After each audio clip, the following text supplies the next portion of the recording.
How to create an account on Walmart. Open your web browser and go to the official Walmart website. Look for the sign in or account option at the top right corner of the homepage and click on it to reveal a drop down menu or navigate to the sign in page.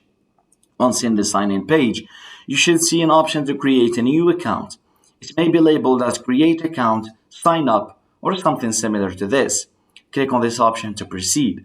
Follow the registration form with your personal details, including your name, email address, and a secure password. You may also need to provide additional information such as your address and phone number. Walmart may send a verification email to the email address if you're provided during registration. Check your inbox and follow the instructions to verify your email address. Read and agree to Walmart's terms of use and privacy policy by checking the respective boxes. Once you've filled out the registration form and agreed to the terms, click on the Create Account button to complete the registration process. You should receive a confirmation message indicating that your account has been successfully created.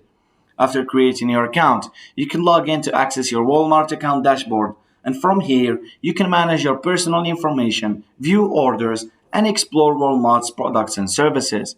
By following these steps, you can easily create an account on Walmart and start shopping online. Thanks for watching, and don't forget to subscribe.